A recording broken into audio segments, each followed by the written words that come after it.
O meu marido estava em coma havia 6 anos, mas toda noite eu notava que a roupa íntima dele mudava. Suspeitei e fingi uma viagem de negócios para fora da cidade. À noite voltei escondida e espiei pela janela do quarto. Quando vi, eu fiquei em choque. O crepúsculo começava a cair, tingindo o céu atrás do grande janelão com um tom púrpura e avermelhado, iluminando a brancura impoluta do quarto com os últimos e fracos raios de luz. Deixei a minha bolsa de marca sobre o sofá, tentando não fazer o menor barulho, embora soubesse que a pessoa deitada na cama provavelmente não podia ouvir nada. Havia 6 anos essa sala estava sempre mergulhada no silêncio e num penetrante cheiro de antisséptico. O cheiro característico de um hospital, que agora tinha se tornado o aroma da nossa casa. Me aproximei da cama, olhando para o Walter, o meu marido, que estava imóvel como uma bela, mas inerte estátua de cera. O rosto dele continuava tão bonito quanto sempre. Os olhos fechados. O peito subindo e descendo fracamente no ritmo do respirador.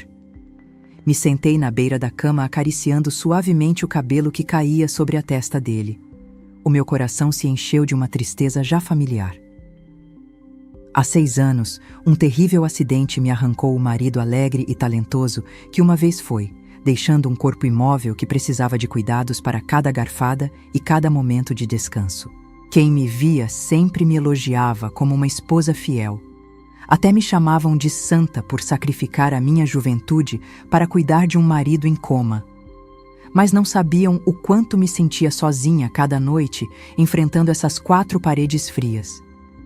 Me inclinei para beijar a testa dele, como era o meu costume ao voltar do trabalho, para que soubesse que a esposa tinha voltado. Porém, assim que o meu nariz roçou a pele do pescoço dele, me detive de repente.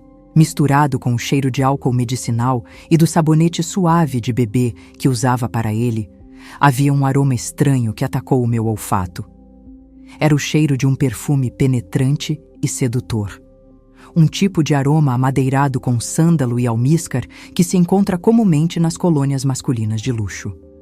E o que era ainda mais alarmante, percebi um vago cheiro de fumaça de cigarro frio.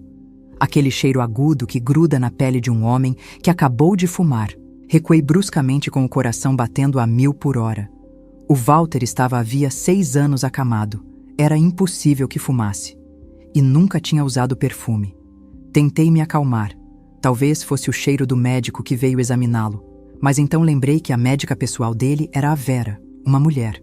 E o enfermeiro que vinha ocasionalmente trocar a sonda nasogástrica não usaria uma colônia tão cara. Uma vaga suspeita, como uma semente venenosa, começou a crescer na minha cabeça, enviando um arrepio pela minha espinha. Tentei descartar essa ideia louca.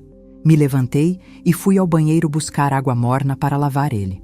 O trabalho na empresa era estressante, mas uma vez em casa nunca permitia que a empregada tocasse no corpo do meu marido. Queria cuidar dele eu mesma. Era a única forma em que sentia que ainda estava conectada com ele.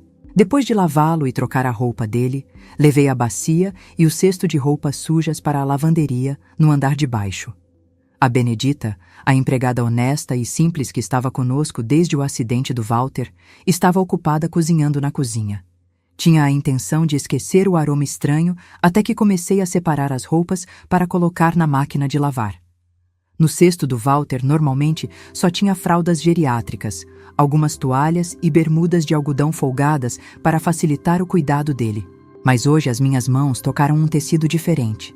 Liso, frio, elástico. Tirei do fundo do cesto e todo o meu corpo congelou. Nas minhas mãos tinha uma cueca tipo boxer de marca, na cor grená. Um modelo ajustado e moderno. Definitivamente não eram as que eu comprava para o Walter.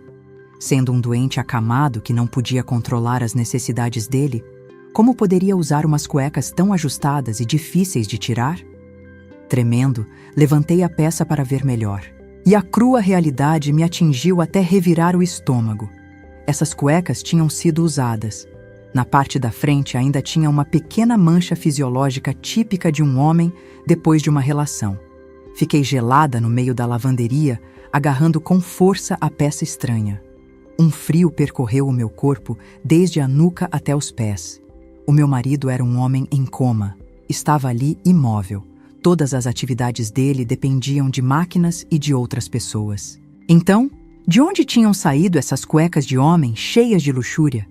Será que um homem se infiltrava na minha casa e trocava de roupa no quarto do meu marido? Ou a Benedita trazia alguém para casa em segredo? 1000 perguntas giravam na minha cabeça. Mas o meu instinto de mulher me dizia que havia um terrível segredo escondido nessa casa de aparência tranquila.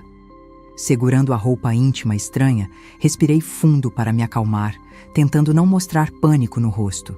Escondi as cuecas no bolso de uma jaqueta pendurada e entrei na cozinha. A Benedita estava ocupada mexendo umas lentilhas. Dona Benedita já passava dos 50. Era uma mulher robusta e de rosto amável, com rugas que marcavam a passagem do tempo. Trabalhava na minha casa há quase 6 anos, desde o dia em que trouxe o Walter do hospital. Cuidava dele como se fosse o próprio filho, e nunca a ouvi reclamar. Uma mulher simples como ela se atreveria a fazer algo indevido pelas minhas costas? Me apoiei no batente da porta da cozinha e disse em voz baixa, mas inquisitiva: Dona Benedita, veio alguma visita hoje? Ou algum parente da senhora do interior? A Benedita se sobressaltou e se virou secando rapidamente as mãos no avental e sorrindo amável. Não, Dona Dalva. A senhora saiu para trabalhar e eu fiquei limpando e cuidando do Sr. Walter. O portão esteve fechado o dia inteiro. Ninguém poderia ter entrado. Além disso, a minha família no interior está ocupada com a colheita. Não se atreveriam a vir incomodar. O olhar dela era claro, me olhando sem rastro de nervosismo ou evasão. Conhecia o caráter dela, tinha um grande respeito por mim e era incrivelmente honesta. Mesmo que oferecesse dinheiro, não se atreveria a trazer um homem estranho para uma casa com câmeras de vigilância na entrada principal. Então, de quem eram aquelas cuecas?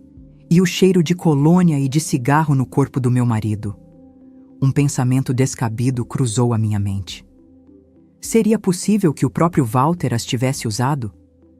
Ri amargamente, batendo na minha cabeça por uma ideia tão absurda. Ele estava completamente paralisado, com atrofia muscular. Um histórico médico empilhado no armário. Como poderia se sentar e trocar de roupa? E muito menos ter relações até o ponto de deixar essas marcas?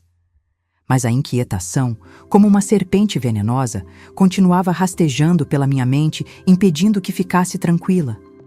Decidi não armar um escândalo ainda. Precisava ver a verdade com os meus próprios olhos. Na manhã seguinte, aproveitei a hora do almoço para dirigir até uma loja de eletrônica nos arredores da cidade. Longe de casa e do escritório para evitar encontrar conhecidos. Comprei uma microcâmera de última geração com capacidade de gravação noturna e conexão direta ao meu celular, perfeitamente camuflada numa tomada de parede. Ao chegar em casa, enquanto a Benedita estendia roupa no quintal dos fundos e a doutora Vera ainda não tinha chegado, substituí rapidamente a tomada num canto do quarto. Apontava diretamente para a cama do Walter, cobrindo todo o quarto. Sem que ninguém, nem mesmo o Walter, se é que podia ver, soubesse. Os 3 primeiros dias transcorreram num silêncio entediante. Cada vez que tinha um momento livre no escritório ou altas horas da noite, abria o aplicativo no meu celular para verificar. A tela só mostrava o Walter imóvel. Ocasionalmente, a Benedita entrava para limpar e mudar a posição dele. Ou a doutora Vera vinha fazer acupuntura e massagear os músculos dele. Tudo transcorria conforme o procedimento dos últimos 6 anos.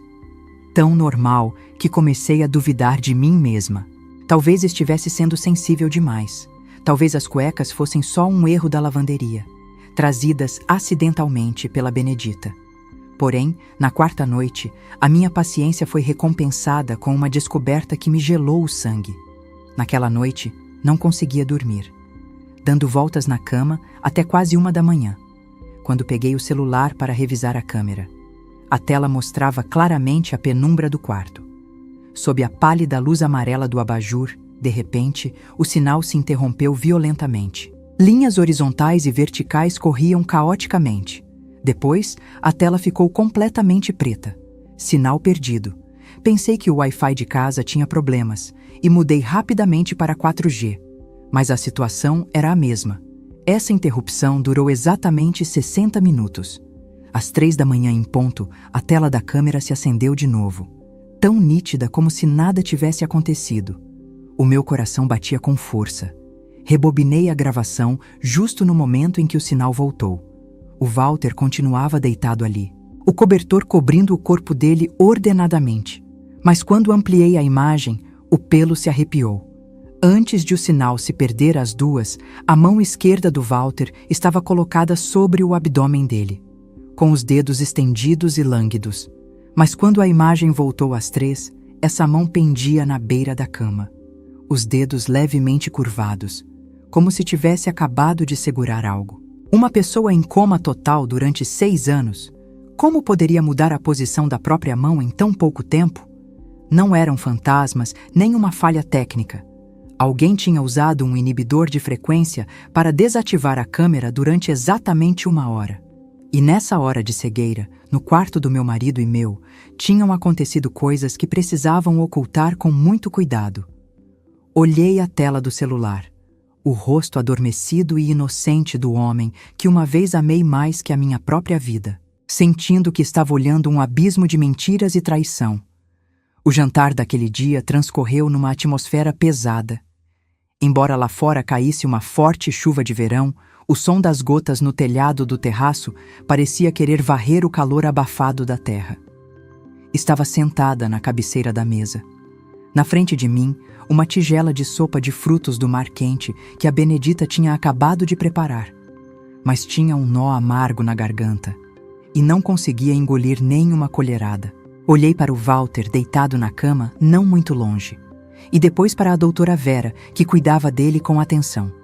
Tudo continuava transcorrendo com normalidade, como nos milhares de dias anteriores. Uma normalidade aterradora. Respirei fundo, tentando que a minha expressão parecesse natural. E depois deixei os talheres.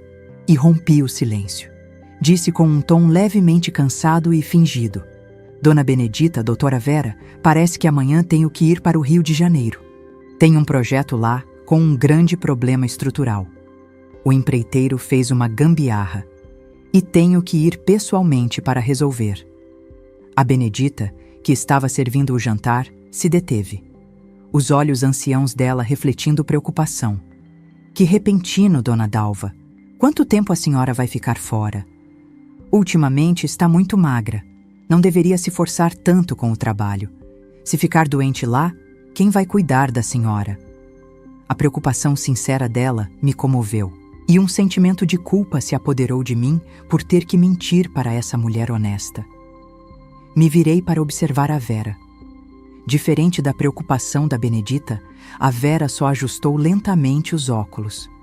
A mão que segurava o estetoscópio se deteve por um instante. E depois levantou a vista para mim com um sorriso muito profissional. Dalva, fica tranquila, vai na sua viagem. Em casa, a Benedita e eu cuidamos de tudo. O estado do Walter tem sido muito estável. Não se preocupa tanto que afeta a sua saúde. O olhar dela cruzou com o meu rapidamente. Um olhar aguçado e calculista, oculto atrás dos óculos grossos. Antes teria ficado muito agradecida. Mas agora, o sorriso dela só me produzia arrepios. Às 5 da tarde, tirei a minha mala pela porta. O céu ainda chuviscava. Um vento forte soprava através dos velhos carvalhos na beira do caminho. Dei várias instruções para a Benedita antes de subir relutante no Uber que já me esperava. O carro arrancou. Olhei para trás, contemplando pela última vez, através da cortina de chuva, a imponente casa de 3 andares. No meu interior, me perguntava se depois dessa viagem tempestuosa, aquele lugar continuaria sendo o meu lar. Não fui para o aeroporto, como tinha dito. Pedi para o motorista me deixar num supermercado a uns 2 quilômetros de casa. Depois de deixar a bagagem num guarda-volumes, voltei a pé seguindo uma trilha coberta de mato atrás do condomínio. Já tinha escurecido por completo. O jardim da minha casa estava mergulhado numa escuridão silenciosa. Só se ouvia o coachar dos sapos depois da chuva. Me esgueirei através da cerca viva de hibiscos e me escondi entre uns arbustos densos, justo em frente à janela do quarto do 2º andar. Os mosquitos e os insetos começaram a me atacar, picadas que coçavam por todos os meus braços e pernas, mas mordi o lábio e aguentei sem me atrever a me mexer. O meu corpo estava encharcado pelo orvalho noturno e pelo suor frio, mas os meus olhos permaneciam fixos na janela iluminada. Às 10 da noite, a luz do quarto se apagou. O ambiente ficou tenso e silencioso. Exatamente às 2 da madrugada, um carro preto parou na frente da porta dos fundos, o lugar que normalmente se usava para tirar o lixo. A porta do carro se abriu. Uma figura de mulher desceu com passo rápido e decidido. Sob a tênue luz do poste, reconheci a Vera. Não tocou a campainha, nem ligou pelo telefone. Procurou na bolsa, tirou um molho de chaves e as introduziu na fechadura da porta dos fundos com grande destreza. O som do clique ressoou na noite. A porta se abriu tragando a figura dela. O meu coração batia com tanta força que parecia que ia sair do peito. Tirei os sapatos de salto. Caminhei descalça sobre a grama úmida e fria e me aproximei furtivamente da casa. A velha primavera que crescia grudada na parede tinha estendido os galhos fortes até a sacada do segundo andar, um lugar que eu mesma tinha cuidado para dar sombra ao meu marido. Agora, essa planta se convertia na única escada que me ajudaria a me aproximar da verdade. Me agarrei aos galhos ásperos. Os espinhos afiados arranhavam a minha pele. Mas a dor física não era nada comparada com o medo que crescia no meu peito. Contive a respiração e subi lentamente até a sacada. Depois, espiei através de uma pequena fresta entre as cortinas que não estavam completamente fechadas. A tênue luz do abajur iluminava os objetos familiares do quarto, criando sombras assustadoras. Agarrei com força a grade fria da janela, contendo o fôlego enquanto olhava para dentro. O silêncio era tal que sentia que podia ouvir o meu próprio sangue pulsando nas veias. Sobre a cama médica, onde o meu marido tinha estado imóvel durante 6 anos, o cobertor e os travesseiros estavam agora jogados de lado. E o Walter, o homem que os médicos tinham diagnosticado com atrofia muscular e paralisia total permanente, estava sentado tranquilamente na beira da cama. Esfreguei os olhos uma e outra vez, esperando que fosse só uma alucinação produto do esgotamento e do estresse. Mas não. A cena diante dos meus olhos era cruelmente real. O Walter se levantou e esticou os ombros com satisfação. Os músculos do corpo dele se moviam com fluidez sob o pijama de seda. Não havia nem rastro de atrofia ou debilidade. Caminhava de um lado para o outro do quarto com passo firme e decidido. Na mão dele segurava uma taça de vinho tinto que brilhava.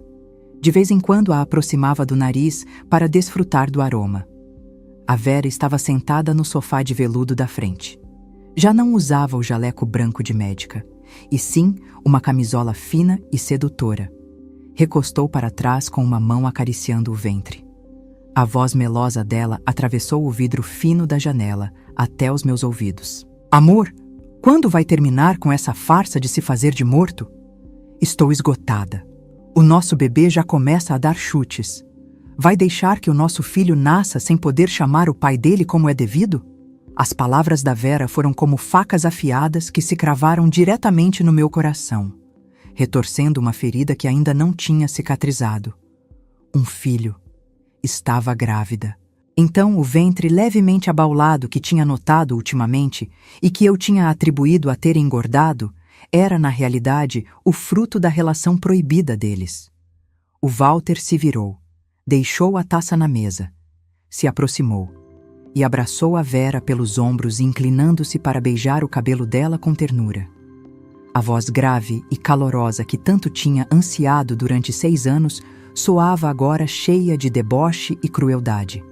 Riu com escárnio. Paciência, amor. Se nos precipitarmos, arruinamos o grande plano. Aquela esposa estúpida ainda não assinou a transferência dos terrenos do projeto de Vargem Grande para o meu nome. Acha que está expiando a culpa dela, se sacrificando pelo marido, quando na realidade está criando uma cobra na própria casa, mantendo todos nós. Cada palavra que pronunciava soava leve, mas tinha um poder destrutivo imenso. derrubando toda a confiança e o amor que tanto me custou construir. Então, aos olhos dele, eu só era uma esposa estúpida, uma ferramenta para espremer o dinheiro. Nada mais. Mordi o lábio até sangrar para não soluçar. 6 anos da minha juventude. Quantas noites sem dormir lavando o corpo dele, trocando as fraldas. Quantas lágrimas e sacrifícios silenciosos foram recompensados só com uma humilhação e uma exploração tão enormes. Lembrei das vezes que apoiava a minha cabeça no peito dele chorando e contando o quanto era dura a minha vida. Seguramente nesses momentos ele abria os olhos na escuridão rindo da minha ingenuidade. Uma onda de nojo me subiu pela garganta. Queria vomitar tudo o que me restava no estômago. A Vera bufou, o tom cheio de ciúme. Não suporto ver ela te tocar e te abraçar todos os dias. Me dá uma raiva que você não vê. E você também aguenta, hein? Ficar quieto feito um pau enquanto ela te apalpa durante anos. O Walter beliscou o nariz dela, rindo sedutoramente. Bom, tenho que me sacrificar para ganhar o dinheiro que vai manter você e a criança. Não, não vamos falar mais dessa mulher. Me estraga o humor. Vamos para outra casa. Hoje estou a fim de beber um pouco mais. Depois de dizer isso, o Walter pegou a mão da Vera e a ajudou a se levantar. Não se dirigiram à porta principal nem ao banheiro. Os 2 traidores caminharam juntos para o grande guarda-roupa embutido que ocupava uma parede inteira do quarto. Semicerrei os olhos seguindo eles. O meu coração cheio de interrogações. Iam se esconder no armário para fazer as coisas deles? Mas o que aconteceu a seguir foi mais aterrador que o pior dos meus pesadelos. O Walter estendeu a mão e pressionou um ponto oculto na parte inferior da segunda prateleira de madeira do armário. Ouviu-se um clique seco, seguido do suave zumbido de um motor. Toda a parte traseira do armário, onde eu costumava pendurar os ternos caros dele, deslizou lentamente para um lado, como uma porta secreta num filme de detetives. Atrás da madeira não estava o sólido muro de tijolo que separava as 2 casas, e sim um espaço vazio que conectava diretamente com o quarto da casa ao lado. Me agarrei à grade da sacada. As minhas pernas tremiam tanto que quase caí. A casa ao lado era um chalé geminado do mesmo projeto que o meu. Mas desde que me mudei aqui havia 6 anos, aquela casa sempre estivera fechada a cal e canto, com uma placa de vende-se já desbotada. Sempre tinha acreditado que era uma casa vazia e desabitada. De vez em quando a Benedita até se queixava de que os ratos de lá se infiltravam na nossa. Então a parede que separava as 2 casas tinha sido derrubada quem sabe quando, e camuflada à perfeição.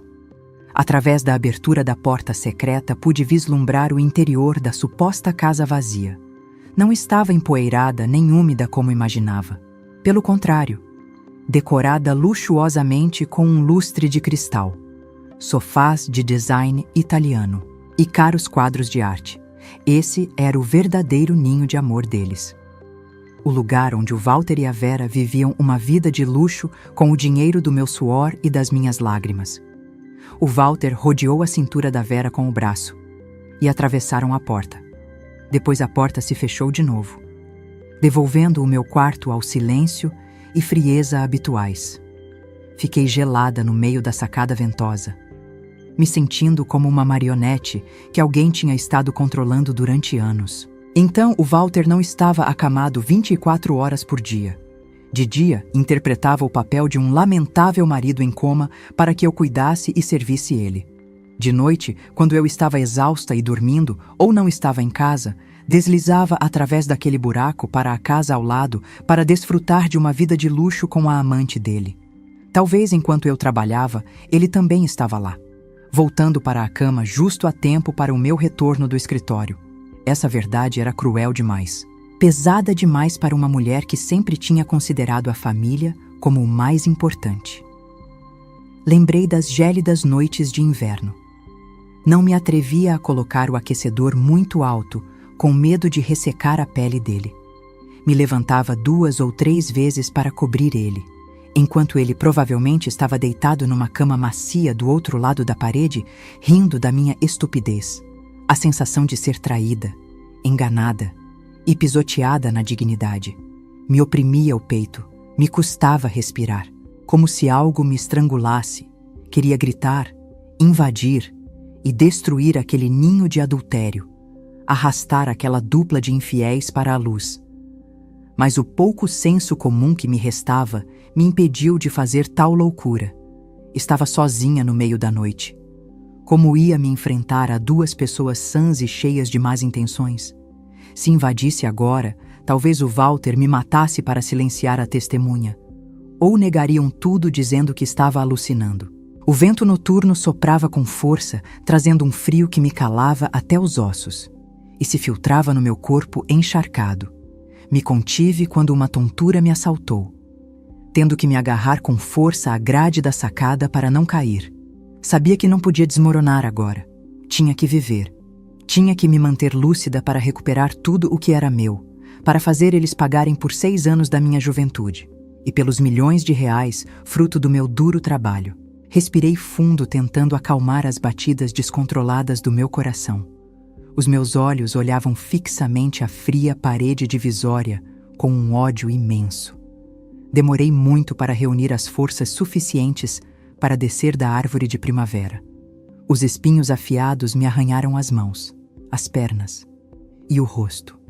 O sangue brotava misturando com a água da chuva e o suor salgado. Mas já não sentia dor. O que era essa dor física comparada com a ferida aberta na minha alma? Caminhei cambaleando sobre a grama molhada, tentando não fazer barulho, deslizando pelo jardim escuro como um fantasma errante. Não me atrevi a pegar o carro diretamente, com medo de que o barulho do motor alertasse eles. Caminhei penosamente até a avenida principal e parei um Uber noturno para voltar ao pequeno hotel que tinha reservado naquela tarde. Sentada no carro, me encolhi debaixo do cobertor fino que o motorista gentil me deu. Os meus dentes batiam. O motorista me olhou pelo retrovisor preocupado. "Senhora, está bem? Parece que acabou de sair de um rio. Quer que a leve num hospital?" Neguei com a cabeça rapidamente. A minha voz rouca. "Não, obrigada, senhor. Só caiu um pouco de chuva em mim. Me leva para o hotel, por favor." Ao chegar no quarto, corri para o banheiro. Abri a água quente no máximo e fiquei debaixo do chuveiro para limpar a sujeira e a sensação de impureza que grudava no meu corpo. Me esfreguei com força até que a minha pele ficou avermelhada, como se quisesse arrancar a camada de pele que uma vez foi tocada por aquele marido impostor. Mais calma, saí envolta numa toalha e me sentei pensativa na cama. Essa noite era interminável. Não consegui fechar os olhos de jeito nenhum. Abri o aplicativo da câmera de segurança no meu celular. Como suspeitava, a gravação de vídeo desde as 2 até as 3 da madrugada tinha sido completamente interferida. Uma tela preta com linhas horizontais e verticais dançando. Porém, lembrei do momento antes de trepar na árvore, quando vi a mão do Walter se mover na tela 3 dias atrás. Procurei de novo no armazenamento na nuvem. Felizmente, aquele breve clipe de alguns segundos ainda estava intacto. Era um momento às 5 da madrugada de anteontem, quando o sinal se recuperou, fugazmente, e a câmera se acendeu de novo, gravando o braço esquerdo do Walter descendo lentamente. Os dedos dele se dobravam e esticavam agilmente para arrumar a beira do cobertor.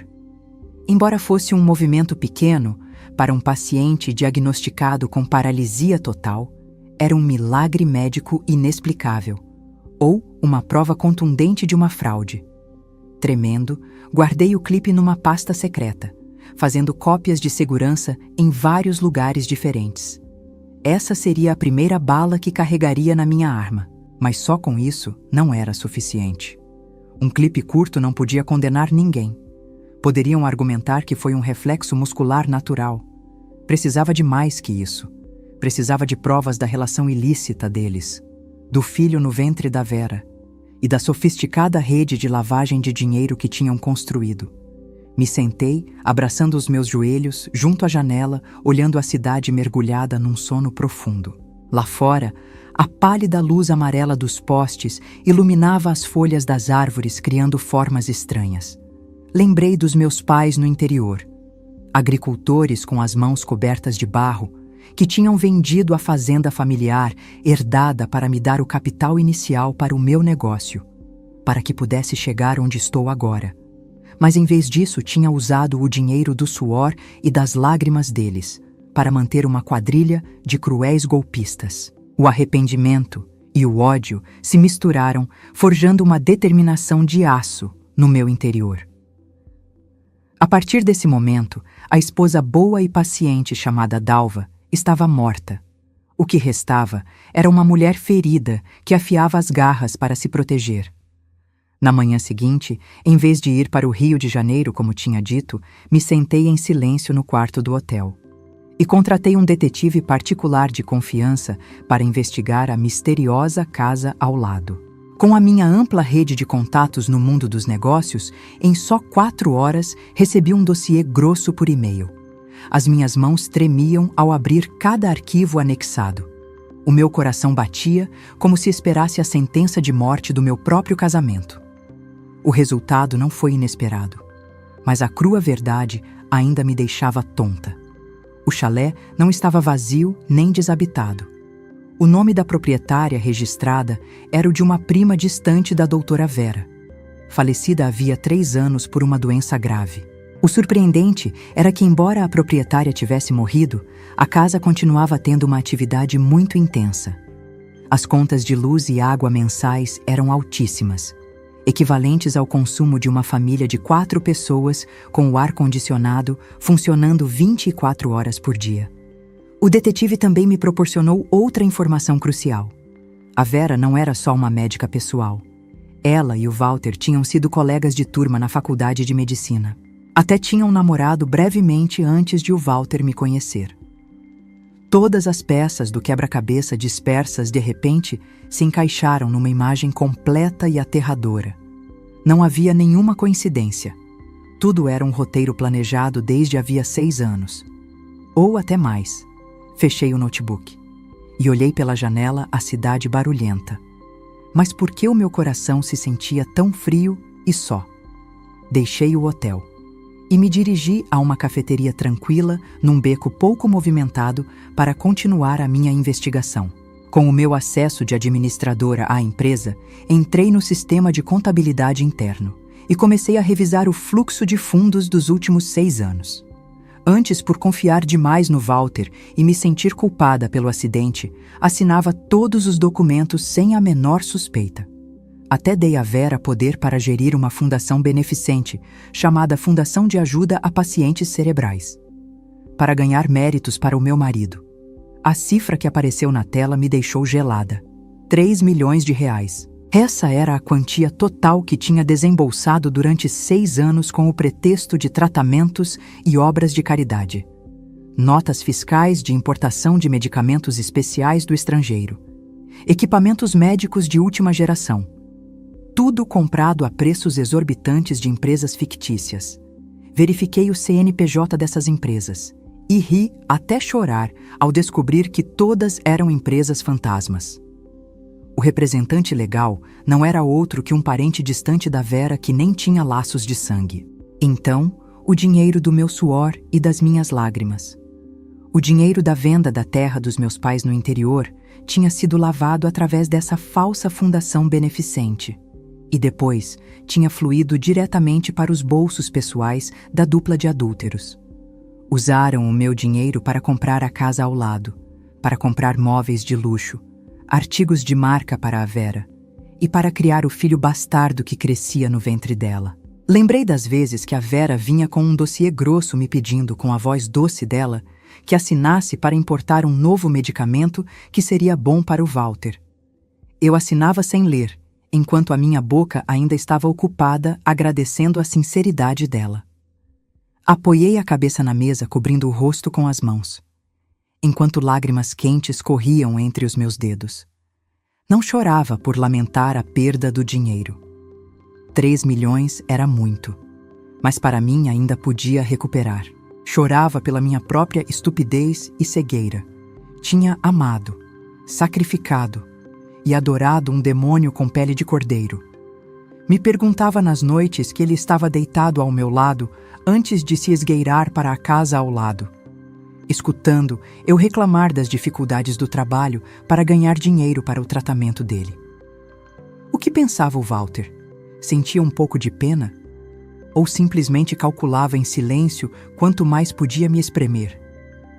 Enquanto estava mergulhada na raiva, de repente o celular tocou. A tela mostrava sogra. Respirei fundo, me acalmando antes de atender. Do outro lado, a voz da Palmira soava estridente e exigente. Dalva, que tipo de viagem de negócios é essa que deixa o seu marido em casa com outra gente? A Vera acabou de me ligar para dizer que o Walter precisa de um novo filtro de diálise. O melhor da Alemanha. Que custa R$6.000. Transfere agora para a médica poder pedir. Que não se atrase. A Palmira nunca me perguntava se estava cansada. Como ia o meu trabalho? A única coisa que saía da boca dela era dinheiro para o tratamento do filho. Antes teria me apressado a fazer a transferência. Mas hoje, ao ouvir a voz dela, senti náuseas. Respondi com um tom frio. Mãe, estou tendo problemas de liquidez. Além disso, o filtro velho foi trocado mês passado. A Palmira gritou. Está sendo mesquinha com o seu próprio marido? Você provocou isso nele. Agora quer deixar ele morrer? É uma má esposa. Um mau agouro. Essas palavras malditas, já familiares, foram como uma chave enferrujada que de repente abriu a porta das lembranças do acidente de havia 6 anos. Uma lembrança que tinha tentado enterrar profundamente. Era o nosso aniversário de casamento. Eu dirigia. O Walter estava no banco do carona. Estávamos numa estrada de montanha solitária na serra. Lembro claramente que dirigia com muito cuidado, em baixa velocidade. De repente, o Walter gritou, tomado de pânico. Cuidado! Depois se inclinou, me arrancou o volante e girou bruscamente para o barranco. Naquele momento pensei que ele tinha visto um obstáculo que eu não vi, ou que entrou em pânico. Mas agora, unindo todos os acontecimentos, a horrível verdade surgiu com clareza. Não havia nenhum cachorro nem veado que saltasse para a estrada. O Walter provocou o acidente de propósito. Queria que morrêssemos os dois, ou pelo menos ter um acidente grave para reclamar o avultado seguro de vida que tínhamos contratado 1 mês antes. Ou queria sair desse casamento da maneira mais trágica, para que eu vivesse com remorsos a vida inteira. Qualquer que fosse o objetivo dele, eu, que sobrevivi sem ferimentos graves, tinha caído na armadilha psicológica perfeita dele. O sentimento de culpa tinha me transformado numa escrava da família dele, servindo eles como reis durante 6 longos anos. Apertei o celular com força. Os meus nós dos dedos ficaram brancos. A minha voz ficou mais firme que nunca. Mãe, fica calma. Volto logo. Dessa vez vou curar ele completamente. Não vou deixar que sofra mais. Desliguei o telefone. Na minha cabeça já tinha se formado um cruel plano de vingança. Depois de 3 dias de uma falsa viagem de negócios, dirigi de volta para casa. O pesado portão de ferro se abriu. A Benedita saiu correndo para me receber. O rosto dela estava alegre, mas os olhos ainda insinuavam preocupação. Entrei com a mala tentando mostrar a aparência mais desleixada e cansada possível. Subi para o quarto do 2º andar. O cheiro de antisséptico e de óleo de citronela voltou a assaltar o meu nariz. Mas dessa vez sabia que só era o cheiro que mascarava a podridão interior. O Walter já estava de novo deitado na cama, o cobertor cobrindo o peito dele, os olhos fechados. A atuação dele era realmente digna de um Oscar.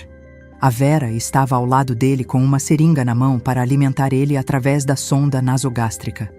Ao me ver entrar, sorriu amável. Já voltou, Dalva. Esses dias a pressão do Walter esteve um pouco alta. Talvez estivesse com saudade da esposa. Tive que ficar a noite inteira para ele se estabilizar. Contive as náuseas que quase me sufocavam. Joguei a minha bolsa numa cadeira e corri para a cama abraçando o Walter com força. Afundei o meu rosto no peito dele, onde o coração daquele impostor batia com calma. E depois chorei a mares. Amor, me perdoa. Sou uma inútil. Gritei com lágrimas e ranho manchando a roupa limpa de paciente dele. Senti que o corpo do Walter se tensava levemente pela surpresa, mas permaneceu imóvel. A Vera deixou rapidamente a seringa e me deu umas palmadinhas nas costas. Ai, Dalva, o que aconteceu? Se acalma que vai assustar o Walter. Levantei a vista com os olhos inchados e olhei para a Vera. A minha voz tremia de desespero. Vera, a empresa faliu. O projeto do Rio de Janeiro desmoronou.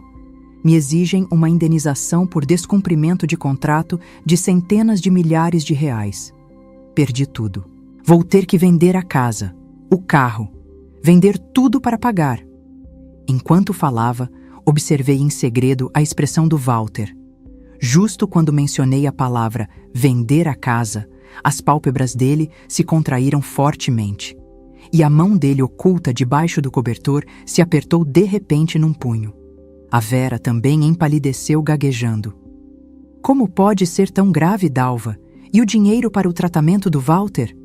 Neguei com a cabeça com uma expressão de incrível tormento. Talvez tenhamos que levar ele de volta para o interior, Vera. Viver numa casa modesta, tomar remédios de ervas para sobreviver. De onde vamos tirar dinheiro para continuar aqui? Desculpa, amor. Eu causei isso. Apoiei a cabeça no peito do Walter e continuei chorando.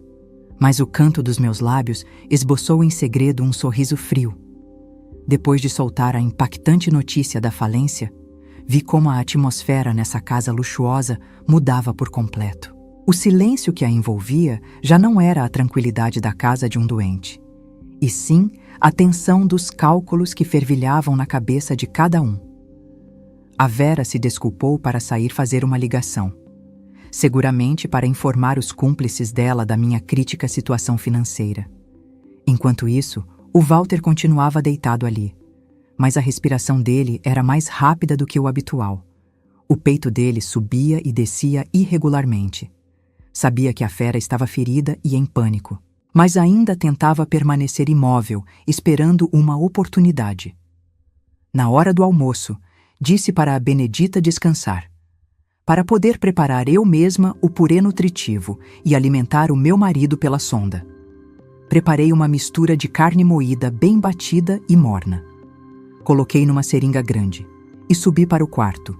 De pé na frente da cama, agitei lentamente a seringa. Olhei para o Walter, os olhos dele ainda fechados. Me sentei na cadeira. A minha voz soava rouca e cheia de remorso. Amor, vou te alimentar um pouco. Agora a nossa família está em apuros. Já não tem dinheiro para comprar leite importado ou soros. Tenta se alimentar normalmente para se manter forte e lutar contra a doença. Sou uma inútil. Não consigo te cuidar bem. Enquanto falava, lentamente inseria a ponta da seringa na sonda nasogástrica dele. Mas antes de injetar o líquido, aqueci a seringa com as minhas mãos até ficar quente demais. Não a ponto de queimar a sonda, mas o suficiente para que o líquido descesse pela garganta dele, causando um desconforto intenso. Injetei devagar, observando cada músculo do rosto bonito dele. Quando o líquido quente começou a descer pela sonda, como um reflexo natural de um corpo vivo, a garganta do Walter se contraiu. Um pequeno gemido escapou da garganta dele, e a testa dele se cobriu de suor. Mas imediatamente, a mente de um golpista profissional venceu o reflexo biológico. Ele se forçou a engolir o líquido escaldante sem se atrever a cuspir ou a gritar. Vi as veias do pescoço dele incharem, o rosto dele enrubescido pela dor. Fingi pânico, parando rapidamente, pegando um lenço para limpar ao redor da sonda enquanto me desculpava profusamente. Ai, desculpa. Que desastrada eu sou, amor. Estava quente demais. Pobrezinho do meu marido, deitado sem poder dizer nada. Tem que aguentar toda essa dor. Enquanto limpava, pressionei com força a área ao redor da sonda no nariz dele. No meu interior, ria friamente. É incrível, amor. Se consegue aguentar essa dor, com certeza também vai conseguir aguentar a dor das grades de uma cela. Continuei alimentando ele com mais algumas seringas. Dessa vez esfriava um pouco, mas ainda estava quente o suficiente para queimar a garganta dele. O Walter continuou engolindo obedientemente. Lágrimas fisiológicas brotaram dos cantos dos olhos dele pelo calor e pela dor. Sequei as lágrimas dele com o dedo e sussurrei no ouvido dele. Está chorando porque tem pena de me ver trabalhar tanto, não é? Sei que é você quem mais me ama. Te prometo que mesmo que tenha que vender um rim, vou te cuidar. Senti todo o corpo do Walter tremer violentamente debaixo do cobertor fino. Não era um tremor de emoção. Era de medo e ódio. A refeição terminou como uma sessão de tortura mental e física. Recolhi as seringas olhando a área ao redor da sonda dele avermelhada e irritada. Sem a menor compaixão. Durante esses 6 anos, o meu coração tinha congelado pela frieza e pelas mentiras dele. O que ele estava suportando hoje não era nem uma milésima parte da dor que eu tinha tido que suportar. Saí do quarto. Fechei a porta e deixei ele ali ruminando a dor dele.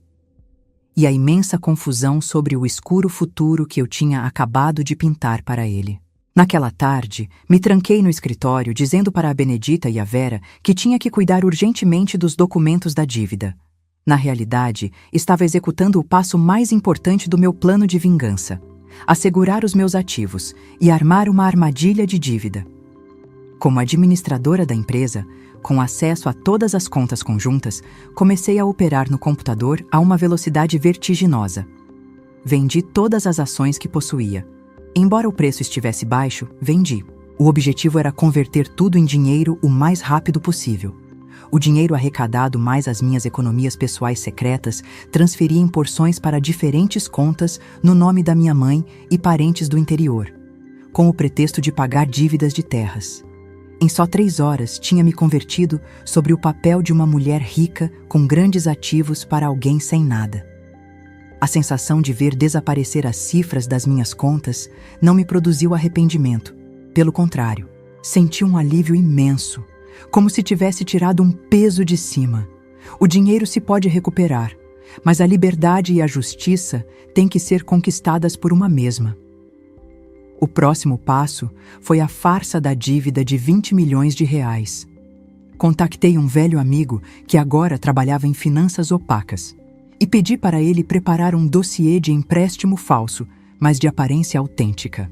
Nesse dossiê, a empresa com o Walter como diretor-geral, apesar de estar em coma, tinha mantido o cargo por boa sorte, tinha pedido um empréstimo a uma organização de crédito obscura no valor de 20 milhões de reais, com juros de agiotagem. A garantia era essa casa luxuosa, todo o equipamento médico e os direitos de propriedade intelectual da empresa. Imprimi o dossiê, coloquei o carimbo vermelho brilhante da empresa e assinei na seção da avalista. Olhando a pilha de documentos na mesa, sorri satisfeita. Esse seria o presente surpresa que tinha preparado para o Walter e a Vera, para quando o celebrassem pensando que iam se apoderar da minha fortuna. Queria converter o Walter de um rico golpista a um rei das dívidas perseguido pela máfia, para ver se a amantezinha dele continuaria ao lado dele, cuidando de um doente ou não. Quando terminei tudo, me recostei exausta na cadeira. A luz do sol da tarde se filtrava pelas cortinas, iluminando a nossa foto de casamento pendurada na parede. Na foto, o Walter sorria radiante, a mão dele rodeando a minha cintura com amor. Naquele dia pensei que era a mulher mais feliz do mundo. Não imaginava que só era um cordeiro engordado esperando o dia do sacrifício. Me levantei, despendurei a foto e joguei com força no chão. O som do vidro da moldura ao quebrar foi ensurdecedor, mas também imensamente satisfatório. Saí do escritório, o meu rosto de novo com a máscara de preocupação e tristeza. Levei a pilha de documentos da dívida falsa para baixo e deixei deliberadamente aberto sobre a mesa da sala de jantar.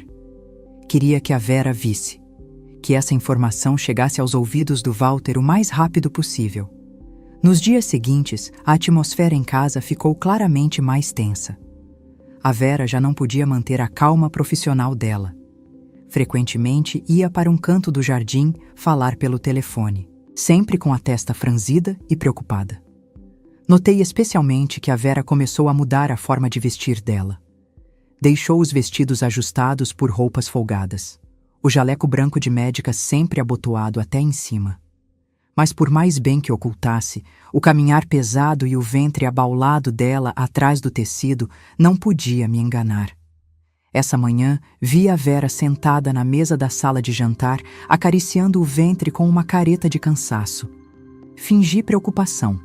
Me aproximei e perguntei: "Por que parece tão pálida ultimamente, Vera? Parece que também engordou. Ou é por trabalhar demais?" A Vera se sobressaltou, afastando rapidamente a mão do ventre e forçando um sorriso. "Não é nada, Dalva. Talvez porque como e durmo a deshoras. Tenho a digestão um pouco alterada. Além disso, ultimamente estou comendo bem para ter forças para cuidar do Walter." Assenti, os meus olhos ainda fixos na cintura dela. "Sim, sim, come bem.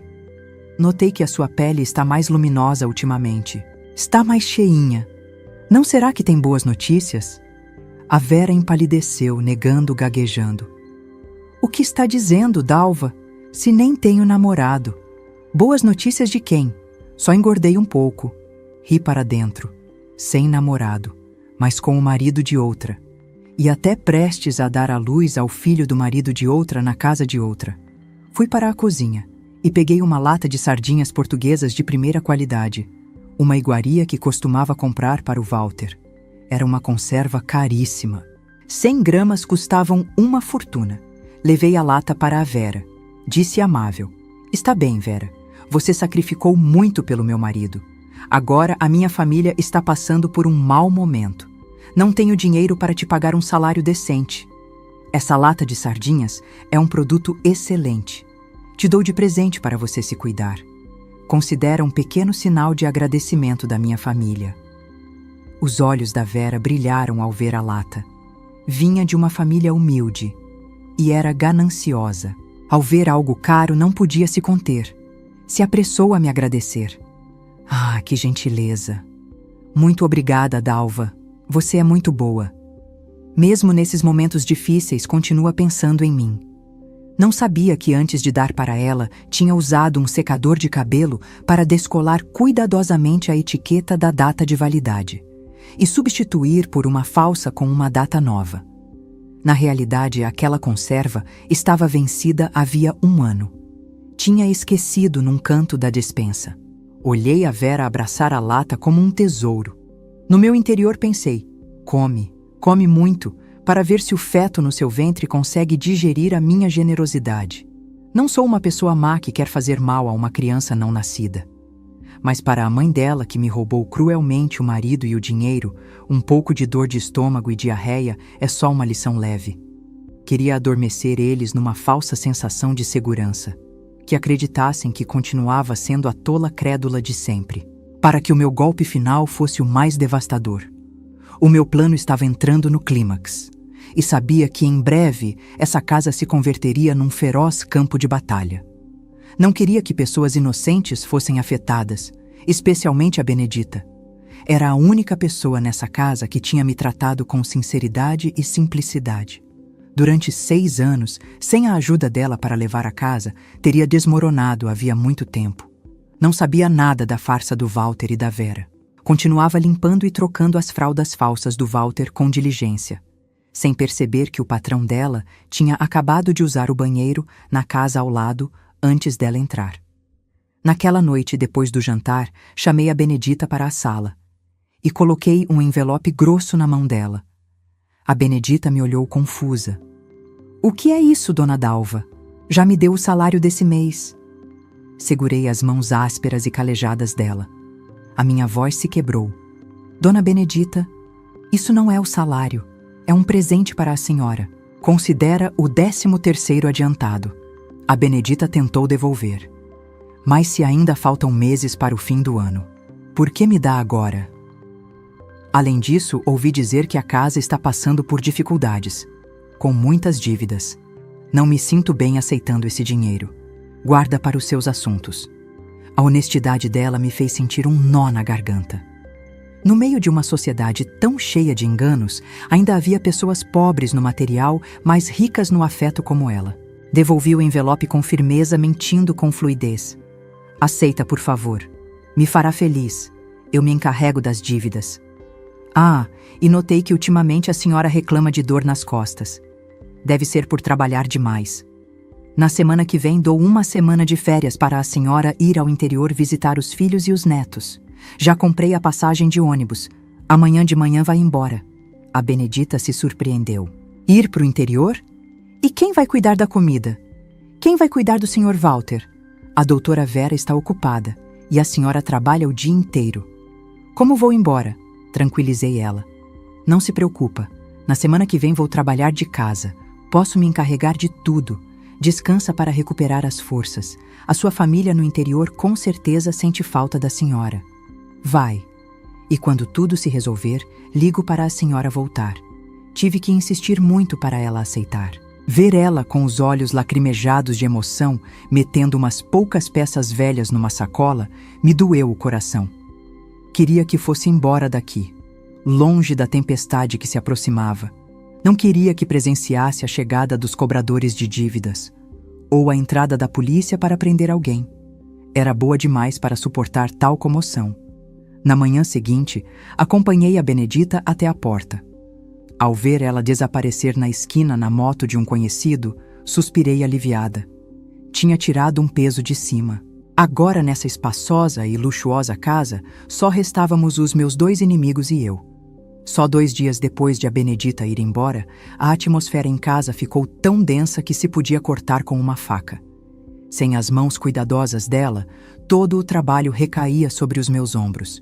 Fingi estar ocupada saindo cedo e voltando tarde para gerir os trâmites de venda da empresa e pagar as dívidas. Assim deixei todo o cuidado do Walter para a doutora Vera. Na realidade, me sentava numa cafeteria no final da rua, vigiando pela câmera como a Vera se arranjava com o Sr. Walter. Já não tinha dinheiro para comprar suplementos. Passei a comprar os medicamentos genéricos mais baratos. Comprimidos enormes e amargos. A comida do Walter através da sonda também ficou notavelmente mais simples. De purês de frutos do mar de primeira qualidade e sopa de ninho de andorinha, passou a purê branco com carne moída barata. Às vezes tão aguado que era quase só água. Também dei instruções para a Vera. Vera, agora a casa não tem dinheiro. Por favor, reduz os medicamentos. Os suplementos cerebrais da França e da América são caros demais. Vamos trocar por suplementos de ervas locais. Além disso, ele está havia 6 anos acamado. Nem com a medicina de um deus acordaria.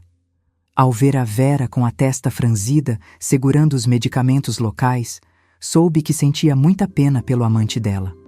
Mas não se atrevia a reclamar com medo de ser descoberta. Enquanto o Walter, deitado na cama, engolindo comprimidos amargos, devia estar gritando por dentro.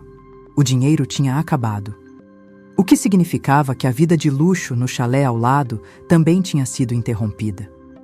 O ponto culminante chegou no dia 5 de cada mês, o dia que costumava pagar o salário para a Vera. Ficou me rondando a noite inteira. Finalmente, com voz baixa, abriu a boca. Dalva, hoje é dia de pagamento. Como vê? Deixei de descascar uma fruta. Levantei a vista e olhei para ela com uma expressão cheia de pesar. Ai, meu Deus, tinha esquecido. É muito complicado, Vera. As contas da empresa estão todas congeladas por uma inspeção da Receita Federal. Agora mesmo não tenho nada de dinheiro. Por favor, me compreende e deixa eu te dever o salário desse mês. Assim que vender a casa, te pago o principal mais os juros. O rosto da Vera mudou. Os lábios dela tremiam. Não só precisava do salário para viver, mas também para pagar a hipoteca do chalé. Olhou para o Walter deitado na cama. Pelo canto do olho, viu Walter franzir fortemente a testa. Sem dinheiro de que iam viver? O filho no ventre da Vera com que ia se alimentar? A crise financeira tinha chamado de verdade à porta da dupla de adúlteros. A falta de dinheiro tinha feito eles perderem a paciência e a sanidade. Como esperava, o Walter e a Vera começaram a ficar nervosos. Não podiam esperar que eu vendesse a casa e saldasse as dívidas para receber a parte deles. Sabiam que com uma dívida de 20 milhões de reais, nem vendendo toda a casa, seria suficiente para pagar os juros.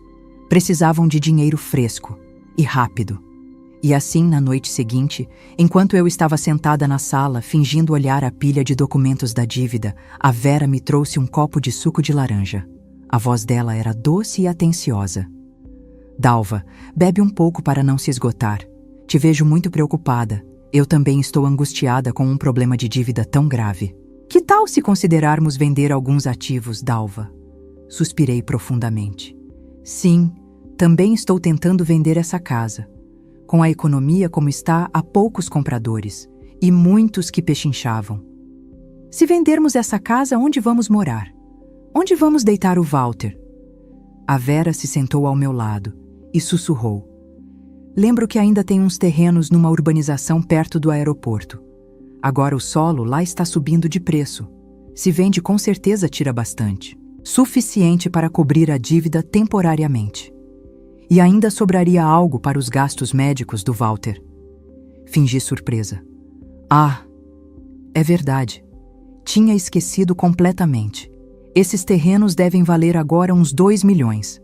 Mas o problema é que todas as escrituras estão no nome do Walter. Agora ele está acamado, inconsciente. Como vai assinar para vender? O procedimento é muito complicado. Tem que ir ao tribunal para declarar ele legalmente incapaz. Depois um anúncio público.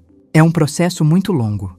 Enquanto isso, os cobradores já estão me colocando a faca no pescoço. Os olhos da Vera brilharam como os faróis de um carro. Apressou-se a dizer: Dalva, não se preocupa.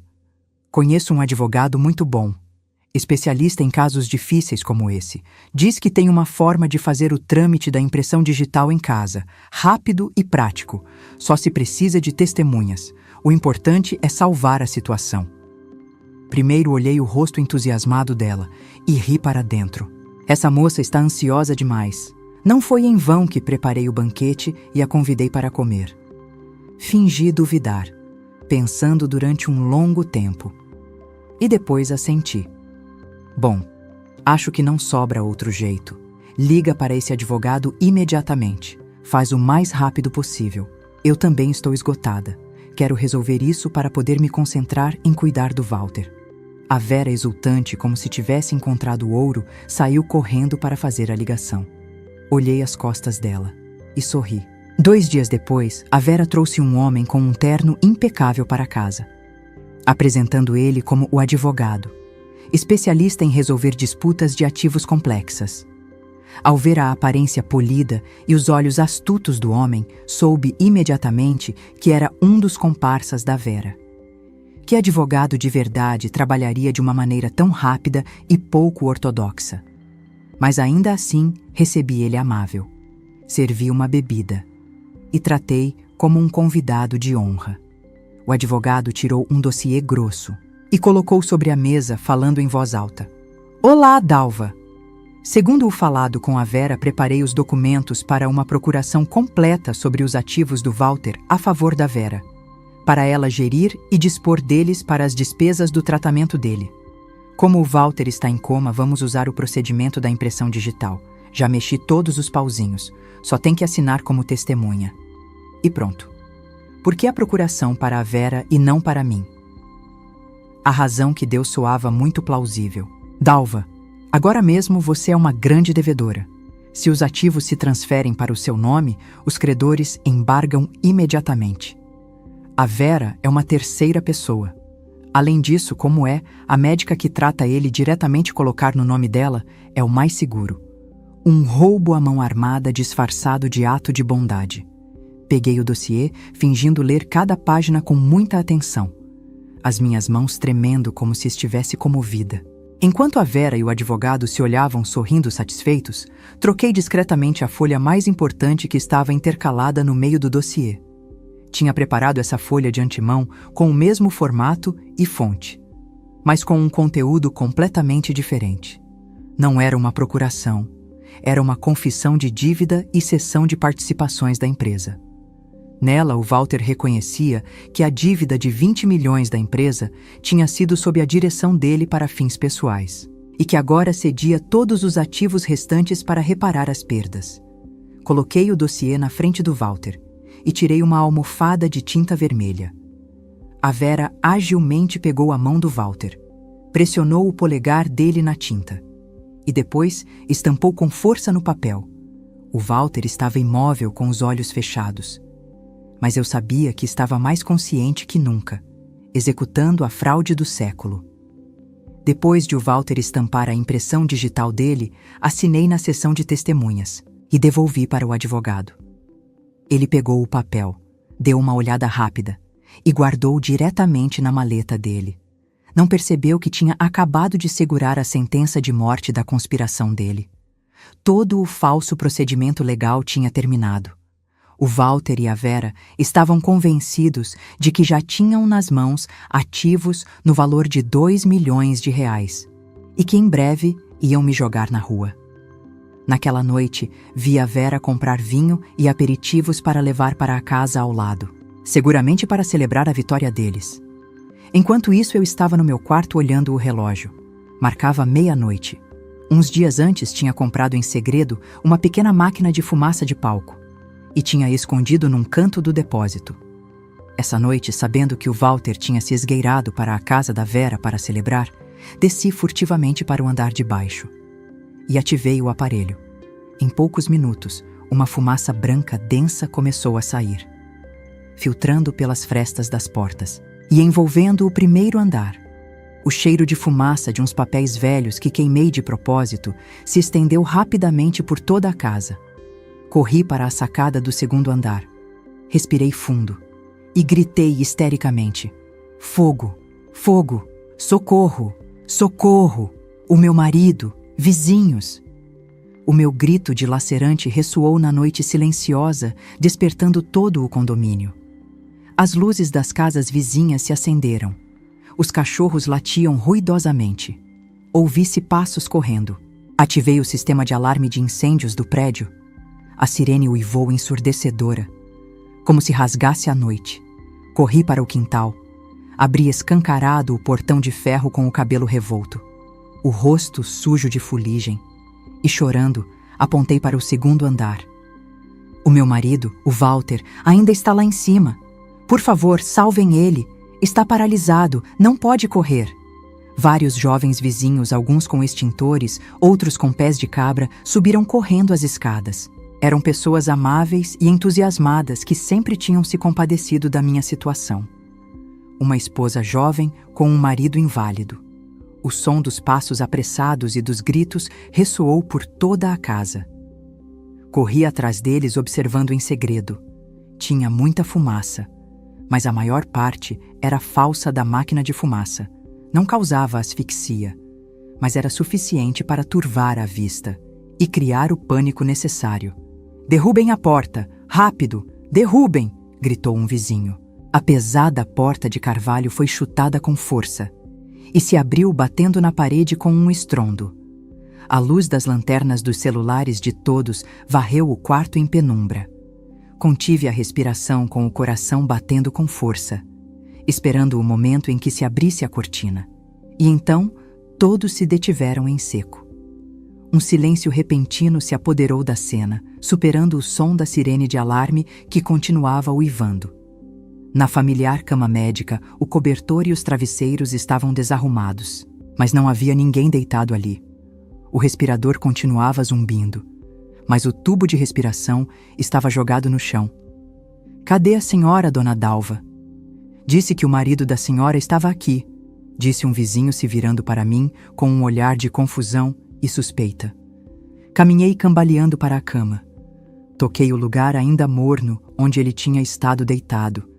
E depois levei as mãos à cabeça gritando de dor. "Meu Deus, onde está o Walter? Para onde desapareceu? Ah, ou um ladrão sequestrou ele." Me deixei cair no chão chorando e gritando. Todos se aglomeraram ao meu redor para me ajudar a levantar, completamente desconcertados. Uma pessoa completamente paralisada com atrofia muscular durante 6 anos. Como podia desaparecer sozinha num instante? O barulho e a fumaça densa da minha casa já tinham se estendido para as casas vizinhas, especialmente para o chalé ao lado. O ninho de amor secreto do Walter e da Vera, talvez por medo de que o fogo se propagasse, por curiosidade, ou simplesmente pelo pânico do som da sirene, a porta da garagem da casa ao lado se levantou lentamente, e de dentro 2 figuras saíram correndo apressadamente para o quintal. Justo nesse momento, chegou o caminhão de bombeiros. O potente holofote do caminhão varreu a noite, iluminando diretamente os 2 protagonistas que estavam parados confusos no meio do quintal. A atmosfera pareceu congelar por um momento. Todos eu, os vizinhos e os bombeiros, dirigimos o nosso olhar para o feixe de luz. Ali de pé, são e forte, estava o Walter. Não estava deitado numa cama com tubos por todas as partes. Estava de pé, erguido, vestindo um pijama de seda a condizer da mesma cor ameixa que o da Vera. A mão dele ainda rodeava a cintura da Vera para proteger ela. O rosto bonito dele, sob a deslumbrante luz, mostrava uma clara expressão de surpresa e medo extremo. Ficou boquiaberto com os olhos arregalados, olhando para a multidão que observava ele paralisada. "Mas é o Sr. Walter!" exclamou uma vizinha, a voz dela tremendo como se tivesse visto um fantasma. "Diziam que estava paralítico. Como é que pode andar assim?" Os sussurros começaram a se estender como um enxame de abelhas. O Walter pareceu despertar de um sonho, soltando rapidamente a mão da Vera. As pernas dele se dobraram tentando fingir uma queda para continuar com o papel de inválido dele. Mas já era tarde demais. Dezenas de pares de olhos imóveis, celulares levantados gravando, tinham capturado o momento em que ele estava de pé como uma pessoa normal. Sequei as lágrimas já secas. O meu rosto passou do sofrimento para uma frieza aterradora. Caminhei lentamente para eles. A multidão se afastou automaticamente para me deixar passar. O Walter levantou a vista e me olhou gaguejando. "Amor, posso explicar?" Uma bofetada ressoante aterrissou justo no rosto da Vera, fazendo ela cambalear e quase cair. Me virei para o Walter. A minha voz era um rosnado entre dentes apertados. "Fica em pé. Deixa de atuar. Até quando pensa me enganar? A mim e a todo mundo?" A minha bofetada foi como um balde de água fria para a Vera, que levou a mão na bochecha com os olhos cheios de lágrimas. Se escondeu rapidamente atrás do Walter. Enquanto isso, o Walter, sabendo que já não podia fingir, se levantou desajeitadamente, mas ainda tentando manter um andar fraco e vacilante. Olhou ao redor, viu os vizinhos apontando e gravando, e se apressou a se defender, a voz dele ainda tremendo pelo choque. É um mal-entendido. Estava sonâmbulo. Não, é um reflexo de sobrevivência. Sim, um reflexo de sobrevivência. Engoliu seco com dificuldade, tentando inventar a desculpa mais científica possível. Ao ouvir o alarme de incêndio, a fumaça entrou no quarto. Entrei em pânico. Numa emergência, o corpo acorda instintivamente para buscar uma saída. Eu mesmo não sei como cheguei aqui. A Vera ao lado dele se apressou a acrescentar: "É verdade, senhores. Na medicina, isso se chama fenômeno do reflexo especular." Numa situação de perigo, o Walter foi fortemente estimulado. Por isso se moveu assim. Embora normalmente esteja muito fraco. Ri. Uma risada amarga e cheia de sarcasmo que ressoou na noite silenciosa, fazendo todos se arrepiarem. Reflexo de sobrevivência. Reflexo especular. Que maravilha! Me aproximei e apontei diretamente para a cara do Walter. Que tipo de reflexo de sobrevivência é tão inteligente para saber correr do segundo andar da própria casa, abrir uma porta secreta e se infiltrar no quarto da doutora vizinha para se esconder? O Walter empalideceu. "Porta secreta? De que bobagens você está falando?" Não respondi. Me virei e gritei para todo mundo: "Senhores, por favor, entrem e vejam."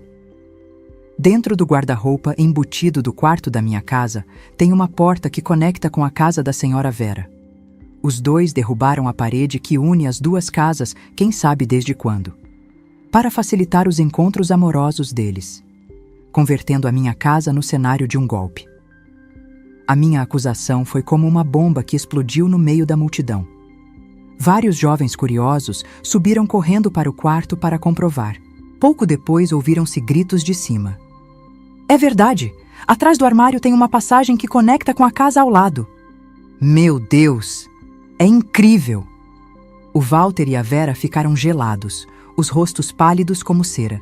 As explicações torpes e estúpidas deles se converteram agora no chacota de todos. Todos os olhares de simpatia tinham se transformado em nojo e desprezo. Quando se revelou a verdade sobre a porta secreta, o Walter soube que não tinha escapatória. Esteve a ponto de se jogar em cima de mim para me calar, ou de fingir uma convulsão para buscar uma saída. Mas justo naquele momento, a sirene de um carro de polícia se ouviu no final da rua se aproximando. Na realidade, assim que ativei o alarme de incêndio, já tinha ligado para a delegacia, para informar que suspeitos desconhecidos tinham se infiltrado na minha casa, armazenavam bens ilícitos e realizavam atividades ilegais. 2 viaturas pararam justo na frente. Os agentes desceram rapidamente. Pediram para a multidão se dispersar e asseguraram a cena. Corri para o oficial encarregado para informar. Agente, sou a proprietária da casa. Suspeito que essas 2 pessoas entraram ilegalmente na minha propriedade e cometeram uma fraude para se apoderar dos meus bens. Solicito uma revista administrativa da casa ao lado. O Walter e a Vera tremiam violentamente. A Vera tentou explicar algo, mas a polícia ordenou que ficasse calada. Com o testemunho do síndico do condomínio, a polícia procedeu a revistar o chalé supostamente desabitado. Quando a porta da garagem se abriu por completo, revelou um espaço habitável, confortável e completamente equipado. Sobre a mesa da sala de jantar, ainda tinha uma garrafa de vinho pela metade, e os aperitivos que vi eles comprarem naquela mesma tarde. No quarto, a roupa do Walter. Peças de marca que supostamente tinham desaparecido, penduradas ordenadas no armário. E o mais importante, numa pequena caixa forte num canto da sala, cuja senha já tinha facilitado para a polícia porque tinha instalado em segredo um software de rastreamento e gravado a Vera abrindo ela. Encontraram uma grande quantidade de dinheiro em espécie, moedas estrangeiras e documentos de transferências da minha empresa para contas no exterior. Esse era o dinheiro que tinham estado desviando da empresa e da fundação beneficente durante todo esse tempo. O Walter se apoiou na parede. O suor escorria a jorros encharcando o caro pijama de seda dele. As pernas, que supostamente estavam paralisadas, agora tremiam de verdade, sem precisar atuar. Me olhou com uma mistura de ódio e medo. Enquanto isso, eu estava de pé entre a multidão de vizinhos, vendo como revistavam o ninho de amor pecaminoso deles, sentindo uma imensa satisfação. A perfeita fachada do marido em coma e da doutora dedicada tinha desmoronado diante da luz da lei. A partir de agora, já não eram atores consumados. Eram simples suspeitos esperando o dia do julgamento. No meio do caos, enquanto a polícia conduzia o Walter e a Vera para a viatura, a multidão de vizinhos que rodeava eles crescia. Todos estavam indignados ao ver a farsa desumana que tinham acabado de presenciar. Os insultos não cessavam. Golpista, coitada da mulher dele, criando uma víbora em casa. Gente assim deveria ir presa para sempre. A Vera, acostumada a viver no luxo e sob a proteção do Walter, se converteu no alvo de centenas de olhares de desprezo e entrou em pânico. No empurra-empurra para evitar os celulares dos vizinhos que transmitiam ao vivo, a Vera tropeçou num degrau e caiu no chão. Seguindo o instinto de uma mãe, em vez de estender os braços para se proteger, se abraçou fortemente o ventre, gritando histericamente: "Ai, o meu filho! Dói muito a barriga." A ação e as palavras dela foram como jogar lenha na fogueira. Cruzei os braços observando a Vera gemer de dor no chão. A camisola dela tinha se levantado, revelando um ventre já bastante abaulado. Me aproximei, me inclinei e olhei diretamente para a cara do Walter, que estava paralisado ao lado dela, sorrindo com um cinismo que gelava os ossos. "Nossa, Walter, você é incrível. 6 anos acamado com atrofia muscular, paralisia total. Mas o esperma continua tão forte quanto o de um atleta olímpico. Ou é que você é a reencarnação de Hércules, Que só com esticar os ombros pode deixar alguém grávida? A multidão ficou boquiaberta. Risadas sarcásticas e comentários começaram a surgir. Uma vizinha estalou a língua. Paralítico? Que paralítico nem o quê? Olha a barriga dessa mulher. Deve estar de 5 meses. Então de dia se fazia de morto. E de noite se levantava para fazer exercício com vontade. Com razão está tão em forma. Esses falatórios eram como agulhas que espetavam o orgulho do Walter. O rosto dele ficou vermelho. E depois cinza, sem se atrever a levantar a vista. Pouco depois, chamaram uma ambulância para levar a Vera para ser examinada. Sob custódia policial. A cena do marido em coma algemado e a amante grávida dele sendo levados com as sirenes a todo volume se converteu no centro de atenção de todo o condomínio. Naquela noite vi como a comitiva de veículos desaparecia. No meu coração não havia nem um pingo de compaixão. Aquela criança não tinha culpa, mas nasceu da semente do pecado e da mentira. E que a mãe dela tivesse que suportar o karma dela diante de todo mundo era uma justiça merecida. Voltei a entrar na casa vendo a desordem, a fumaça e o pó. A grande foto de casamento da sala tinha sido derrubada no caos e estava feita em cacos. Pisei nos fragmentos de vidro, ouvindo o rangido debaixo dos meus pés. E senti o meu coração incrivelmente leve. A fachada dessa família feliz finalmente tinha sido destruída por completo, revelando a verdade mais crua e cruel. Mas era melhor uma dor aguda e definitiva do que viver uma vida inteira numa doce mentira. Na delegacia, a atenção enchia a sala de interrogatórios. O Walter sentou na frente do inspetor, com as mãos algemadas à cadeira, o suor encharcando o caro pijama de seda dele. Continuava negando tudo obstinadamente. Afirmou que tinha recuperado a memória e a mobilidade havia só uns meses, graças aos cuidados sinceros da doutora Vera, e que se apaixonar era algo natural, que não havia nenhum crime grave, no máximo uma infração à monogamia. Tinha medo de que a minha mulher sofresse um choque. Por isso, não me atrevia a anunciar a minha recuperação. Pensava esperar um pouco mais, até estar completamente estável. Defendeu-se o Walter, tentando salvar a pouca imagem que restava dele. A Vera numa sala contígua depois de os médicos darem os primeiros socorros e confirmarem que o feto estava a salvo. Deu uma declaração que coincidia com a do Walter, que estava cega de amor, e por isso ocultou o fato de que o Walter tinha se recuperado. Eu estava sentada na sala de espera, escutando o pessoal me contar brevemente as declarações deles, e não pude evitar rir. Mesmo nessa situação, continuavam atuando, cantando aquela emocionante canção de amor verdadeiro. Com calma, tirei um pequeno pendrive preto da minha bolsa, o objeto que tinha me acompanhado nos últimos dias. Coloquei sobre a mesa do delegado. A minha voz era firme. Delegado, aqui estão todas as provas que reuni. Não só tem vídeos que gravam eles vivendo como um casal normal durante meses, mas também as conversas deles planejando como se apoderar do meu patrimônio. Quando o pendrive se conectou ao computador, a tela grande da sala de reuniões se iluminou. Apareceram os vídeos com clareza.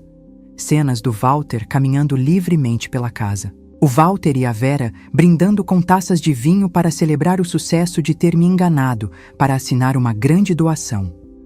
O Walter me chamando de vaca leiteira estúpida cada vez que eu saía de casa. E o mais importante, a gravação do Walter confessando para a Vera sobre o acidente de anos atrás. Aquela idiota. Dei uma volta no volante, mas não morreu. Em vez disso, está partindo o lombo para me manter. Bom, acho que está pagando uma dívida de uma vida anterior. Trouxeram o Walter para a sala para confrontar ele com as provas. Ao se ver na tela, rindo felizmente do sofrimento da esposa dele, o rosto do Walter ficou branco como papel. Tremia. Os lábios se moviam, mas não conseguia pronunciar palavra. Todas as defesas dele sobre uma recuperação milagrosa ou um amor verdadeiro se desvaneceram como bolhas de sabão. Diante de provas de aço irrefutáveis, a máscara de cara dupla dele tinha sido arrancada, revelando a verdadeira natureza de golpista profissional e cruel. O inspetor olhou para o Walter com severidade. Senhor Walter, com essas provas não só é investigado por fraude e apropriação indébita, mas também tem indícios de um crime de lesões dolosas e uma violação dos deveres familiares. Ainda tem algo para negar? O Walter afundou a cabeça na mesa. Todo o corpo dele tremia violentamente. O silêncio dele era a confissão de culpa mais clara. Na manhã seguinte, a notícia desse escandaloso acontecimento se estendeu a uma velocidade incrível.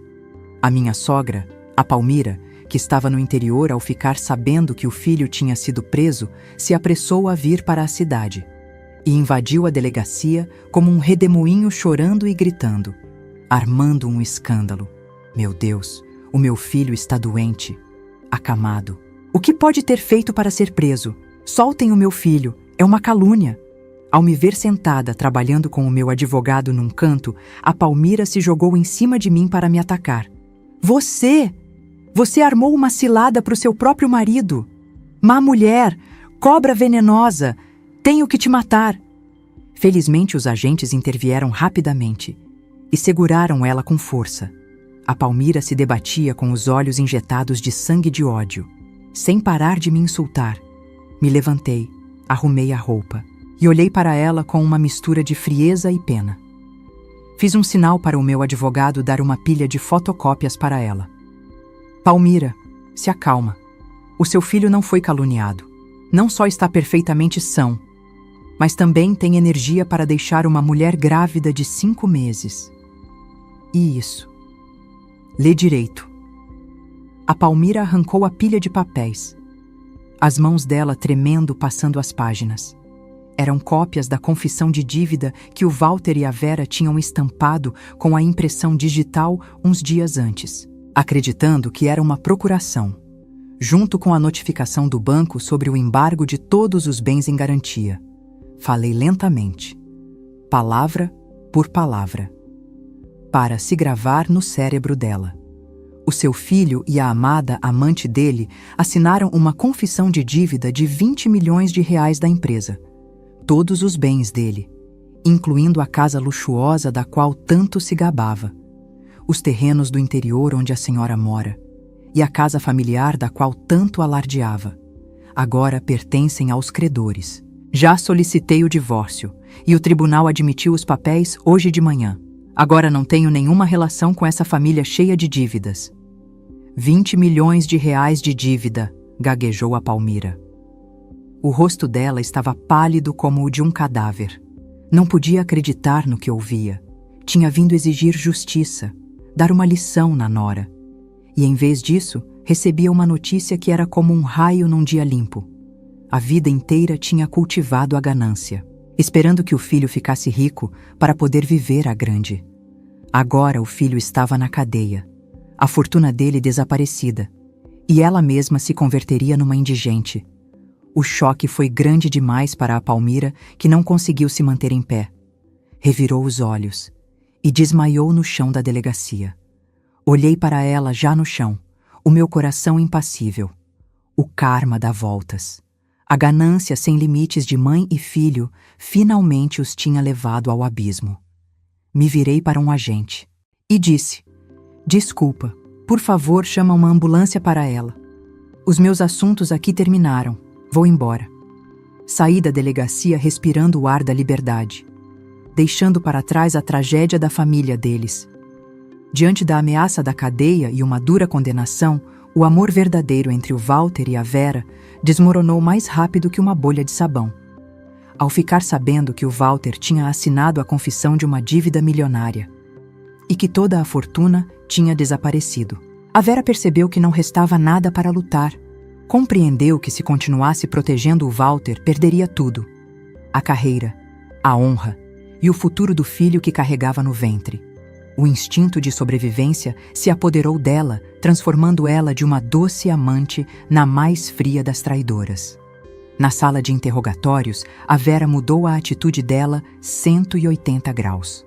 chorou desconsoladamente, interpretando o papel de uma vítima enganada e coagida. Confessou para a polícia que o Walter tinha ameaçado ela, obrigando ela a participar da farsa da doença dele.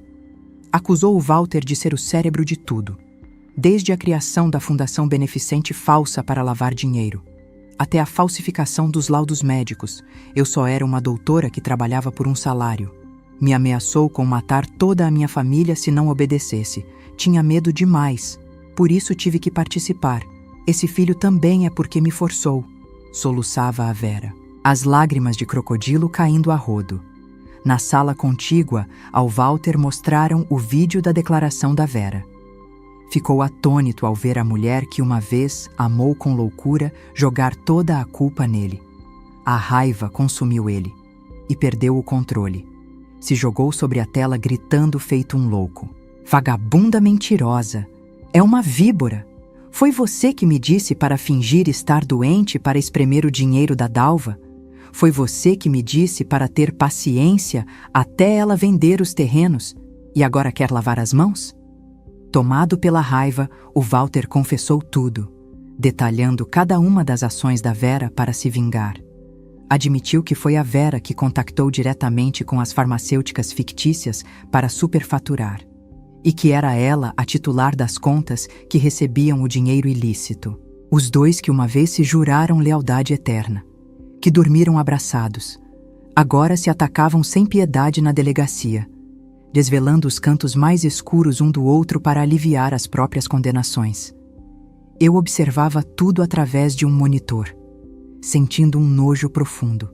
Então, o suposto amor deles era assim tão barato. Com dinheiro eram um casal apaixonado. Na adversidade eram inimigos acérrimos. A farsa tinha terminado na mais absoluta humilhação e desonra. A Vera retiraram a licença médica para sempre e foi processada como cooperadora necessária. Enquanto isso, o Walter, como autor intelectual, receberia sem dúvida um castigo acorde aos vis pecados dele. 6 meses depois, o julgamento terminou. O Walter foi condenado a 12 anos de prisão. A Vera a 3 anos com pena suspensa por estar grávida. Todos os bens foram confiscados e as vítimas da Fundação Beneficente Falsa receberam indenização. Eu estava sentada na última fila da sala de audiências quando leram a sentença. Olhei para o Walter algemado. A cabeça dele baixa, o corpo curvado. Já não restava nada do homem arrogante e confiante. Quando os olhos dele se cruzaram com os meus por um segundo, vi neles não só ódio, mas também arrependimento. Tarde demais. Saí do tribunal. O céu estava alto e azul. Liguei para a Benedita. Dona Dita, pode voltar. Está tudo resolvido. Do outro lado, ouvi a voz emocionada dela. Dona Dalva, graças a Deus. Vou pegar o ônibus agora. 3 anos se passaram desde então. Mudei-me para Campos do Jordão. Um lugar tranquilo nas montanhas, longe da cidade barulhenta e das lembranças tristes. A minha pequena casa de chá e floricultura ficava numa encosta suave, onde as rosas trepadeiras floresciam o ano inteiro. Não vinha muita gente, mas todos eram amantes da tranquilidade. Vinham desfrutar do chá, admirar as flores e às vezes buscar um momento de silêncio para si mesmos, como eu. A minha vida agora fluía em paz. Levantava cedo, preparava chá, assava bolos. Pelas tardes passeava tranquilamente pelas trilhas. Pela noite lia um livro junto à lareira. A Benedita continuava morando comigo. Tinha se acostumado com o clima daqui. A pele dela estava radiante, sempre sorrindo. De vez em quando chegavam notícias de gente do passado. O Walter saiu da cadeia antes do tempo por boa conduta, mas agora estava realmente deficiente. Na prisão, outros presos deram uma surra nele que quebrou uma perna. Agora mancava vendendo bilhetes de loteria na rodoviária. A Vera, depois de sair da cadeia, desapareceu sem deixar rastro. Dizia-se que tinha ido para a fronteira trabalhar como prostituta, deixando o filho num orfanato. Ao ouvir essas histórias, o meu coração não se imutava, nem alegria nem pena. Semearam ventos, e agora colhiam tempestades. A vida é muito justa. Tinha perdoado eles, não porque mereciam, mas porque eu merecia a paz. Guardar rancores é como beber veneno e esperar que o outro morra. Por favor, um bule de chá de lavanda, com pouco açúcar. Uma voz grave e calorosa interrompeu os meus pensamentos. Levantei a vista e me encontrei com um olhar caloroso que me observava atentamente. Era um cliente habitual que vinha à loja todos os sábados pela tarde. Era arquiteto. Um homem com mãos talentosas e um sorriso amável. Nunca me perguntava pelo meu passado, nem me dizia galanteios. Simplesmente vinha, sentava em silêncio, bebia o chá dele e me olhava trabalhar. Às vezes contava coisas divertidas sobre as casas que desenhava. Sorri e coloquei suavemente o bule que exalava um aroma púrpura sobre a mesa dele. Aqui está o seu chá de lavanda. Hoje as flores estão lindas. Me olhou nos olhos e depois para o jardim de flores fora da janela. Disse em voz baixa: flores lindas, chá perfumado, e a pessoa que serve já tem o coração em paz, não é? Fiquei em silêncio um momento e depois assenti. Um sorriso radiante florescendo nos meus lábios. Sim, o meu coração está em paz. As feridas tinham se convertido em cicatrizes. Embora ainda restassem as marcas do tempo, já não doíam cada vez que soprava o vento. Olhei o céu azul que se estendia lá fora, respirando profundamente o aroma da relva e das flores. A vida ainda era longa e bela. Não sabia o que o futuro me reservaria. Se voltaria a abrir o meu coração para um novo amor. Mas sabia uma coisa com certeza. Estava viva. Uma vida que era verdadeiramente minha. Livre e em paz. A brisa da montanha soprava, trazendo o melodioso tilintar de um sino dos ventos. Voltei para o meu balcão, agradecendo em silêncio as tempestades que tinham passado, pois tinham me ensinado a valorizar os dias ensolarados e bonitos como o de hoje. E se você gostou dessa história, não se esqueça de se inscrever no canal, deixar o seu like e comentar aqui embaixo de qual região do Brasil você é. A sua participação ajuda muito o canal a crescer e trazer mais histórias incríveis como essas para vocês. Um grande abraço e até a próxima!